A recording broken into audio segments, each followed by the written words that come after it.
My fellow Americans, 4 years ago we launched a great national effort to rebuild our country, to renew its spirit, and to restore the allegiance of this government to its citizens. In short, we embarked on a mission to make America great again for all Americans. As I conclude my term as the 45th President of the United States, I stand before you truly proud of what we have achieved together. We did what we came here to do, and so much more. This week we inaugurate a new administration and pray for its success in keeping America safe and prosperous. We extend our best wishes, and we also want them to have luck, a very important word. I'd like to begin by thanking just a few of the amazing people who made our remarkable journey possible. First, let me express my overwhelming gratitude for the love and support of our spectacular First Lady, Melania. Let me also share my deepest appreciation to my daughter Ivanka, my son-in-law Jared, and to Barron, Don, Eric, Tiffany, and Lara. You fill my world with light and with joy. I also want to thank Vice President Mike Pence, his wonderful wife Karen, and the entire Pence family. Thank you as well to my Chief of Staff, Mark Meadows, the dedicated members of the White House staff, and the cabinet, and all of the incredible people across our administration who poured out their heart and soul to fight for America. I also want to take a moment to thank a truly exceptional group of people, the United States Secret Service. My family and I will forever be in your debt. My profound gratitude as well to everyone in the White House military office, the teams of Marine One and Air Force One, every member of the armed forces, and state and local law enforcement all across our country. Most of all, I want to thank the American people. To serve as your president has been an honor beyond description. Thank you for this extraordinary privilege, and that's what it is, a great privilege and a great honor. We must never forget that while Americans will always have our disagreements, we are a nation of incredible, decent, faithful, and peace-loving citizens who all want our country to thrive and flourish and be very, very successful and good. We are a truly magnificent nation. All Americans were horrified by the assault on our capital. Political violence is an attack on everything we cherish as Americans. It can never be tolerated. Now more than ever, we must unify around our shared values and rise above the partisan rancor and forge our common destiny. 4 years ago, I came to Washington as the only true outsider ever to win the presidency. I had not spent my career as a politician, but as a builder looking at open skylines and imagining infinite possibilities. I ran for president because I knew there were towering new summits for America just waiting to be scaled. I knew the potential for our nation was boundless as long as we put America first. So I left behind my former life and stepped into a very difficult arena, but an arena nevertheless with all sorts of potential if properly done. America had given me so much, and I wanted to give something back. Together with millions of hard-working patriots across this land, we built the greatest political movement in the history of our country. We also built the greatest economy in the history of the world. It was about America first because we all wanted to make America great again. We restored the principle that a nation exists to serve its citizens. Our agenda was not about right or left. It wasn't about Republican or Democrat, but about the good of a nation, and that means the whole nation.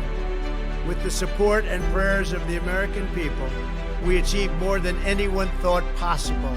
Nobody thought we could even come close. We passed the largest package of tax cuts and reforms in American history. We slashed more job-killing regulations than any administration had ever done before.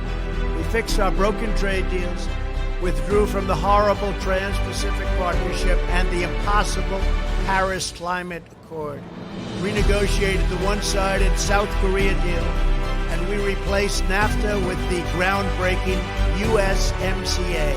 That's Mexico and Canada, a deal that's worked out very, very well. Also, and very importantly, we imposed historic and monumental tariffs on China, made a great new deal with China.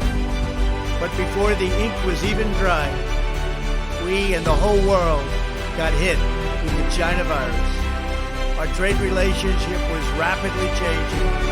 Billions and billions of dollars were pouring into the U.S., but the virus forced us to go in a different direction. The whole world suffered, but America outperformed other countries economically because of our incredible economy and the economy that we built. Without the foundations and footings, it wouldn't have worked out this way. We wouldn't have some of the best numbers we've ever had. We also unlocked our energy resources and became the world's #1 producer of oil and natural gas by far. Powered by these policies, we built the greatest economy in the history of the world. We reignited America's job creation and achieved record low unemployment for African Americans, Hispanic Americans, Asian Americans, women, almost everyone. Income soared, wages boomed, the American dream was restored, and millions were lifted from poverty in just a few short years. It was a miracle. Stock market set one record after another, with 148 stock market highs during this short period of time, and boosted the retirements and pensions of hardworking citizens all across our nation. 401ks are at a level they've never been at before. We've never seen numbers like we've seen, and that's before the pandemic and after the pandemic. We rebuilt the American manufacturing base, opened up thousands of new factories, and brought back the beautiful phrase, made in the USA. To make life better for working families, we doubled the child tax credit and signed the largest ever expansion of funding for child care and development. We joined with the private sector to secure commitments to train more than 16 million American workers for the jobs of tomorrow. When our nation was hit with the terrible pandemic, we produced not one, but 2 vaccines with record-breaking speed, and more will quickly follow. They said it couldn't be done, but we did it. They called it a medical miracle, and that's what they're calling it right now, a medical miracle. Another administration would have taken 3, 4, 5, maybe even up to 10 years to develop a vaccine. We did it in 9 months. We grieve for every life lost, and we pledge in their memory to wipe out this horrible pandemic once and for all. When the virus took its brutal toll on the world's economy, we launched the fastest economic recovery our country has ever seen. We passed nearly $4 trillion in economic relief, saved or supported over 50 million jobs, and slashed the unemployment rate in half. These are numbers that our country has never seen before. We created choice and transparency in healthcare, stood up to Big Pharma in so many ways, but especially in our effort to get favored nations clauses added, which will give us the lowest prescription drug prices anywhere in the world. We passed VA choice, VA accountability, right to try, and landmark criminal justice reform. We confirmed 3 new justices of the United States Supreme Court. We appointed nearly 300 federal judges to interpret our Constitution as written. For years, the American people pleaded with Washington to finally secure the nation's borders. I am pleased to say we answered that plea and achieved the most secure border in U.S. history. We have given our brave border agents and heroic ICE officers the tools they need to do their jobs better than they have ever done before, and to enforce our laws and keep America safe. We proudly leave the next administration with the strongest and most robust border security measures ever put into place. This includes historic agreements with Mexico, Guatemala, Honduras, and El Salvador.